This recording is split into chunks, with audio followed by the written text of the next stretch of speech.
Halo semuanya, ketemu lagi dengan saya Teguh SLK. Video ini adalah video race penyisian kelas 40 plus di Enduro Teres 1 Tanggapan Pemalang. Kita mulai dari start ya. Sekitar ada 16 starter untuk race awal, race ke-1, dan 15 starter untuk race kedua di kelas 40 plus. Saya ikut yang race ke-1. Jadi di kelas 40 plus ini ada 31 off-roader yang ikut. Nah, caranya adalah kita matikan dulu mesin, lalu nanti dinyalakan dan gaspol gitu. Nah, masing-masing race diambil 10 orang terbaik, finisher terbaik untuk maju di babak final besok hari Minggu. Race ini menggunakan sistem waktu, jadi kita membalap sekitar 20 atau 25 menit.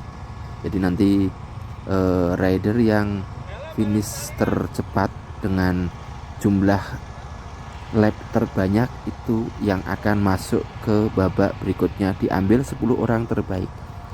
Nah, di sini ini sudah mulai dak-dikduk jantungnya karena memang kalau terlihat seperti biasa aja, tapi kalau kita berada di sana itu adrenalinnya itu sangat-sangat gede ya. Jadi kita itu jantung tuh terpacu dengan kenceng. Nah, buat pembalap-pembalap yang udah pro itu kayak gini mereka udah biasa aja tuh kayak gini, start kayak gini. Tapi buat kita yang kelas-kelas hobi kayak gitu ya, yang biasanya cuma terabas ketika capek itu istirahat. Nah, ketika kayak gini kita itu jantungnya terpacu. Nah, ini padahal bikin lengan kita cepat lelah. Nah, saya pun juga mengalami lengan yang kelelahan yang parah, sampai lengannya itu seperti membatu, istilahnya itu arm pump. Jadi lengannya jadi keras banget, jari-jari nggak bisa ditekuk, bahkan untuk sekedar narik kopling aja sudah nggak bisa lagi.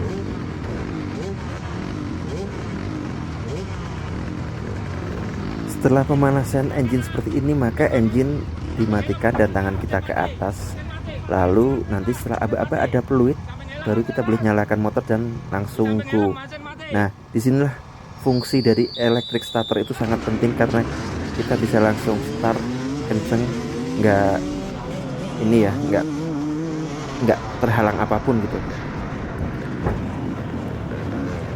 Oke, masih lancar. Nah, di sini nih saya sedikit bersenggolan sama rekan satu tim saya dengan Pak Ilman, yang membuat saya harus tercecer di agak belakang.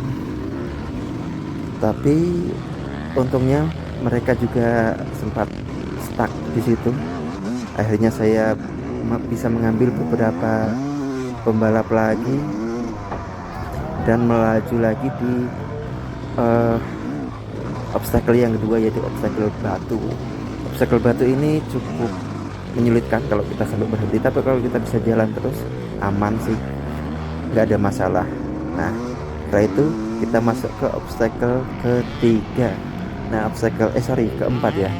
Obstacle keempat. Nah, di sini tuh agak ribet-ribet gimana gitu ya, soalnya jarak antar lock kayu itu jaraknya itu memang dibikin kurang dari satu motor. Jadi ban depan sama ban belakang itu, kalau ban depan itu sudah turun, ban belakang belum turun, itu seperti itu. Jadi memang dibikin agar menyulitkan pembalap. Nah, harusnya kita punya teknik-teknik tersendiri. Tapi teknik apapun kalau tangan kalian itu sudah lelah, itu nggak ada gunanya.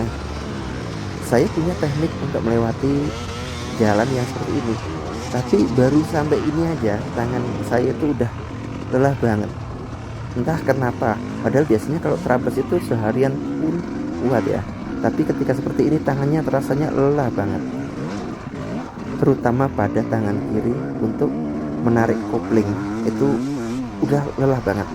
Nah, di sini nih motor sampai mati karena kontrol terhadap kopling itu susah gitu. Kita harus mengengkol juga, membuat waktu lebih lama. Koplingnya juga lumayan keras. Nah ini sebenarnya obstacle ke 6 ini bisa kita ambil per dua-dua itu, jadi loncat gitu ya. Tapi karena tangan itu sudah capek banget, padahal baru sekali putaran ya, belum sekali putaran, baru awal-awal start itu kita udah nggak bisa mikir lagi, tangan udah nggak tahu, tiba-tiba langsung arm pump gitu. Nah arm pump ini memang musuh semua pembalap. Ini obstacle yang ke-7, cukup mudah untuk dilewati yang ini. Begitu juga dengan obstacle ini, sebenarnya ini cukup mudah asal kita pas ritmenya. Nah cuma ini pas ini saya nggak tahu bawahnya ternyata dalam, harusnya ngambilnya kanan lagi dikit tuh, bawahnya dalam, apa namanya, itunya masih nyenggol gitu ya, bagian bawah mesin itu masih nyenggol kayu, jadi gantung gitu motornya istilahnya tuh. Nah hal-hal kayak gini tuh yang bikin kita tambah capek banget. Obstacle ke-7 masih aman, oke, nggak ada masalah. Nah setelah ini masuk ke obstacle ke-8, yaitu ban. Nah ini ban yang ditata seperti ini, kalau kering masih oke sih, cuma harus kalau ngelewatin obstacle kayak gini kalian harus berdiri dan langsung, nggak boleh berhenti, karena sekali berhenti ini kayak gini susah, karena mesinnya pasti nyangkol di ban itu seperti itu. Nah sebelah ini tinggal speed aja nih, kesukaan para pembalap gas track nih kayak gini. Pembalap gas track pasti seneng nih, karena rintangan enduronya cuma di sana. Nah tapi kembali lagi, kesulitannya adalah tangan kita itu ya, tangan saya terutama, nggak tahu tuh kalau tangan pembalap lain, tangan saya tuh udah merasakan arm pump yang cukup luar biasa, sehingga buat neken kopling aja udah nggak kuat tuh. Nah buat teman-teman pembalap yang tahu caranya mengatasi arm pump atau lengan yang keras itu gitu, itu gimana ya, soalnya saya belum ngerti tuh caranya, mungkin bisa kasih tahu. Di sini masih enak, jalurnya panjang dan lurus kayak gini, jadi jalur di sini itu semua masuk akal menurut saya. Juga asiknya nggak ada kubangan sama sekali. Ini belum ada separuh nih, separuh treknya memang panjang, lebih dari 2 kilo kayaknya, lebih dari 2 km, dan bervariasi juga, mantap. Nah tangan udah capek tuh ya, mau pegang stang aja udah, kita itu udah nggak konsen gitu. Padahal kalau terabas biasa aja ya, kita terabas dari jam 10 pagi atau jam 9 pagi sampai jam 5 sore pun kuat ya, karena kita banyak istirahatnya. Kalau ini tuh langsung terporsir, harus gaspol, harus ya gitulah pokoknya. Jadi otak kita itu akhirnya nggak konsen ya kan, kadang genggamannya juga jadi terlalu kencang karena tegang ya, sehingga membuat tangan kita juga cepat capek gitu.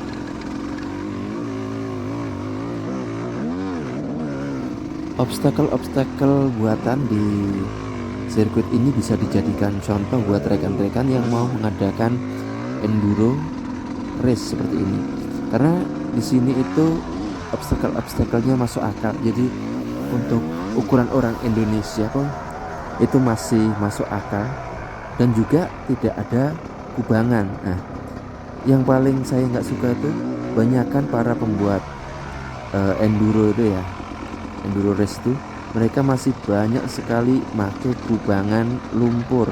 Nah kubangan lumpur itu menurut saya itu nggak cerdas sama sekali. Karena apa? Nah jelas satu, kalau kita sampai jatuh ambruk motornya, jelas jaminan mati, motornya rusak gitu ya. Terus kita juga nggak perlu nggak perlu teknik apa-apa buat ngelewatin itu, cukup tenaga kebo aja itu sama keberuntungan. Nah itu nggak bagus sama sekali menurut saya, nggak ada nilai mendidiknya gitu ya. jadi nggak ada nilai-nilai gimana kita bisa nanti lebih baik lagi, karena kubangan itu sama aja, hasilnya akan sama aja. Jadi tetap buat rekan-rekan yang bikin jalur enduro, jangan kasih kubangan. Ini bisa jadi contoh bagus banget, obstacle-nya masuk akal, seperti itu. Ini hampir satu putaran, hampir mendekati satu putaran. Tangan saya udah fatigue atau udah capek banget itu. Buat gaspol aja udah nggak, jangankan gaspol ya. Nah di sini saya melakukan kesalahan nggak mengayun sehingga saya jatuh tersungkur di sini. Ini juga kesalahan-kesalahan kecil yang fatal akibatnya, karena bisa bikin cedera juga, membuat waktu kita itu hilang habis. Sangat-sangat kerugian lah menurut saya tuh. Ini satu lap saya udah lewatin. Entah mungkin ini saya berada di posisi berapa ya, dulu agak lupa. Lancar di sini, aman.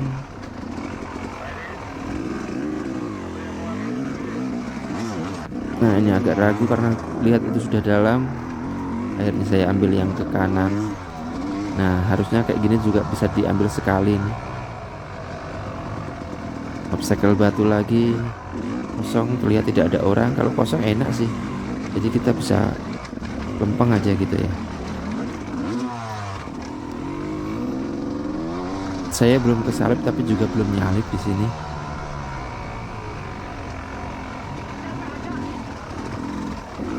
Terlihat baru ini sekali aja udah langsung habis sampai jatuh saya tuh.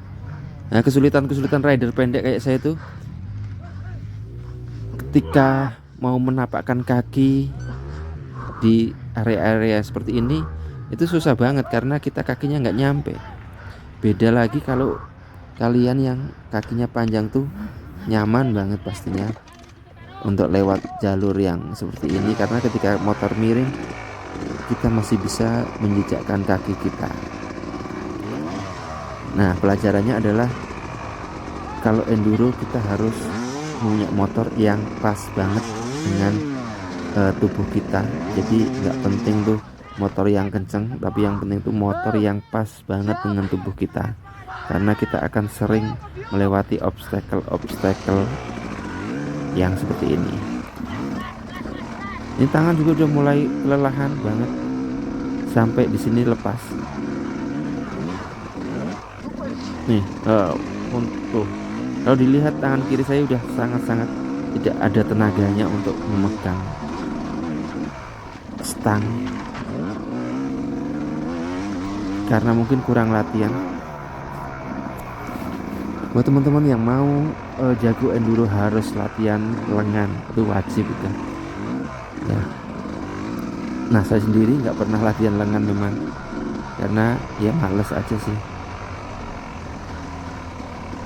Nah teknik sebaik apapun, kalau lengan kalian itu udah capek, itu teknik kalian tuh hilang tuh, memudar tuh, kayak kita nggak punya teknik gitu ya. Memang kembali lagi, enduro itu adalah olahraga yang membutuhkan teknik dan fisik yang bagus.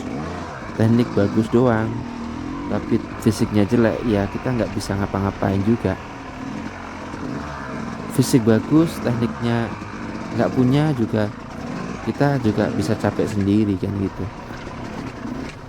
Begitu juga dengan jam terbang. Jam terbang itu sangat-sangat penting buat para pembalap-pembalap seperti ini, karena jam terbang itu membuat kita itu jadi pede melewati rintangan-rintangan seperti itu. Entah saya berada di posisi keberapa ini, saya belum menyalip orang lagi.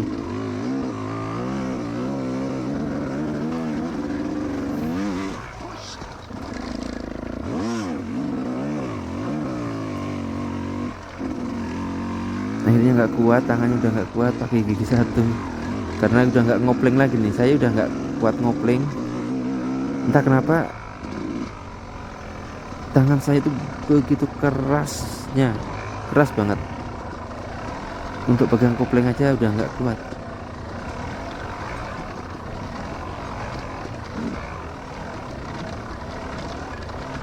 Nah karena memang kita nggak pernah latih tuh lengannya.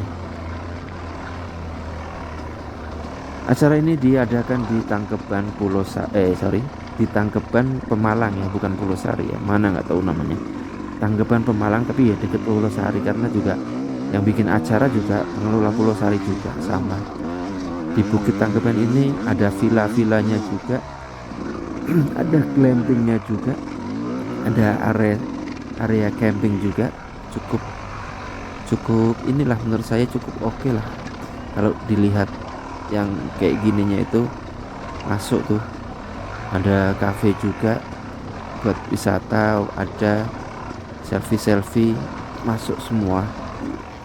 Enak sih pokoknya, bisa bawa keluarga. Kebetulan saya kemarin bawa anak istri.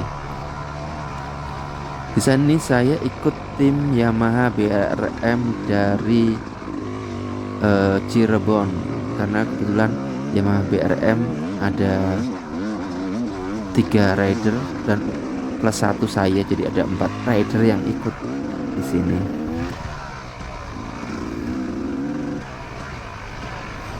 Sebenarnya saya sudah sangat merindukan electric starter buat motor untuk acara enduro seperti ini, karena jelas dengan electric starter waktu kita itu akan hemat banyak banget, dan akan mengurangi faktor kelelahan yang kita alami, karena kita nggak perlu ngengkol gitu ya. Kalau ada yang bilang kayak WZ bisa buat enduro tanpa electric starter, kalau saya bilang itu apa ya, bullshit lah, udah dikatakan seperti itu. Karena ya kayak enduro kayak gini tuh kita kehilangan waktu 10 detik aja ya, itu sudah sangat berharga banget. Sedangkan kadang kita buat ngengkol aja butuh waktu yang nggak sedikit kan gitu ya. Sedangkan kalau motor mati itu kita berapa kali ngengkolnya tuh. Nah itulah yang kadang nggak terpikir. Saya yakin buat kalian yang belum pernah ikut enduro seperti ini enduro race ya, bukan Trabas ya, yang belum pernah ikut enduro race seperti ini akan bilang gampang, emang kelihatannya gampang kayak gini ya, jalurnya gampang banget. Cuma kalau tangan kita itu sudah mengalami arm pump, kita tuh nggak bisa apa-apa bener. Udah nggak konsen, tangannya buat megang stang juga udah nggak kuat, buat ini apa namanya, buat narik kopling aja juga udah nggak bisa, apalagi kok sampai ngangkat roda depan buat mindahin roda depan dari obstacle itu sendiri, pasti akan kesulitan kan gitu. Jadi buat rekan-rekan yang belum pernah ngalamin atau merasakan ya apa itu namanya, merasakan enduro seperti ini, race-nya ya, race enduro ini, nggak usah komen yang aneh-aneh ya, karena memang beda banget antara enduro sama Trabas. Trabas tuh kalau kita lelah kita bisa istirahat, udut bikin kopi kan gitu ya. Nah kalau gini kita nggak bisa istirahat, kita harus on terus sepanjang 25 menit itu. Nah itulah tantangannya.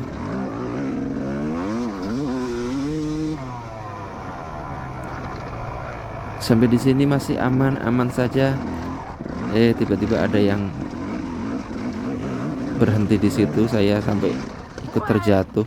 Nah kembali lagi karena faktor motor yang terlalu tinggi, kaki saya nggak nyampe, sehingga ketika seperti ini saya terjatuh. Nah ini juga yang membuat waktu habis. Coba bayangkan aja, dari jatuh terus bangunin motor, nyelah, itu kan butuh waktu yang nggak sedikit tuh, berapa detik itu. Nah,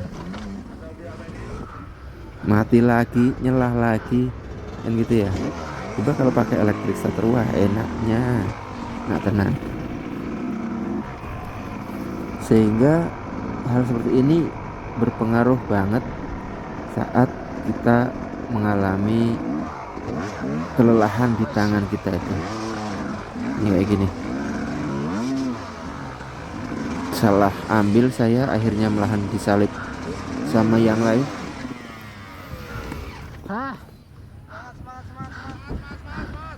Tuh tangan udah nggak kuat.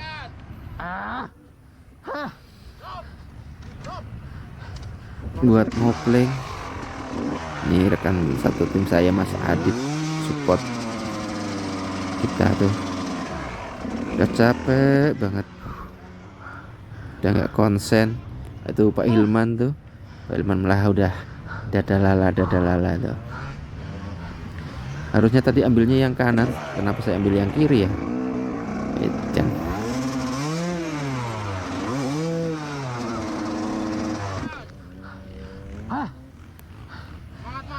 Banyak sekali teman-teman yang di sini support saya untuk tetap semangat. Terima kasih semuanya.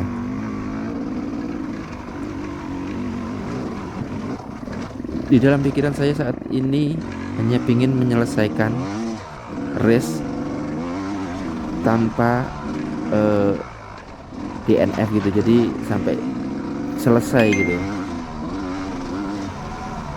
seperti ini. Tapi entah saya posisi keberapa, saya nggak tahu karena dari tim juga nggak ada yang ngasih tahu saya posisinya keberapa. Nah itulah fungsinya tim ya sebenarnya. Jadi tim itu harus memantau, membantu kita, mengasih tahu kita itu posisi udah keberapa, sehingga kita bisa mengambil keputusan sebagai pembalap itu, mengambil keputusan untuk mau apa ini, mau kencang lagi atau posisi sudah aman.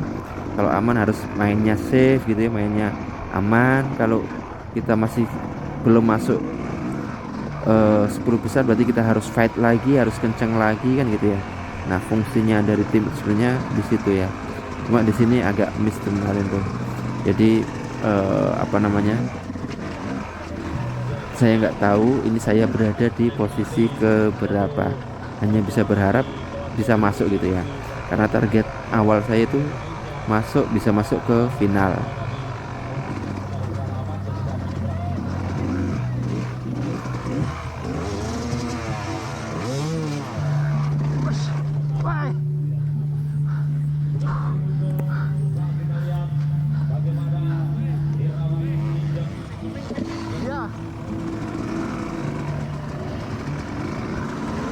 Mas Indra tuh bilang katanya apa namanya, yang penting finish gitu ya. Berarti mungkin saya udah masuk ke ini tuh, udah masuk 8 besar, tapi saya juga mau disalip nih. Salip siapa ini? Ternyata saya di overlap kayaknya ya, di overlap nomor 1 dan nomor 2 tuh.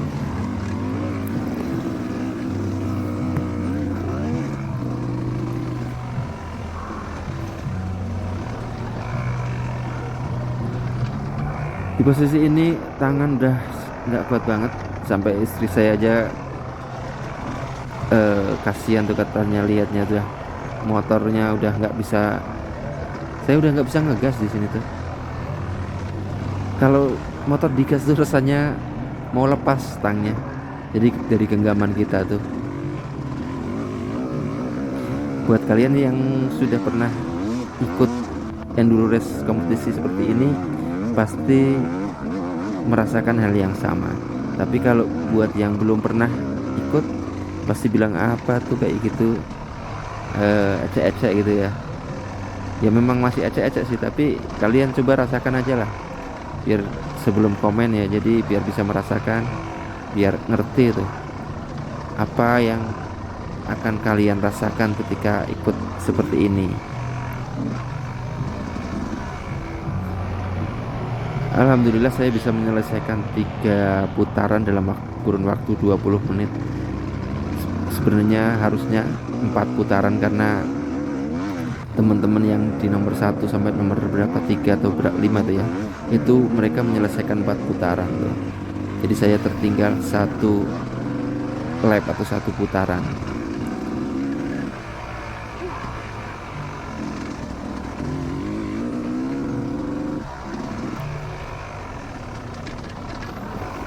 Dan untuk mengatasi arm pump ini kita nggak bisa pakai apapun. Menurut saya kita nggak bisa pakai apapun kecuali kita memang latihan dan berolahraga dengan benar dan dengan baik, yang tujuannya adalah menguatkan lengan kita. Mau pakai tisu magic juga nggak pengaruh, saya udah nyoba tetap aja, karena tisu magic itu pun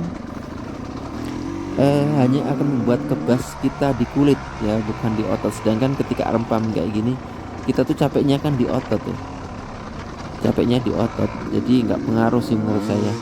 Janganlah pakai jalan-jalan pintas gitu. Kalian yang masih muda-muda harus berolahraga. Noh kayak gini, mau ngopleng aja udah nggak kuat. Motor pakai acara dogleng juga udah capek banget. Nah tuh, berapa waktu yang hilang.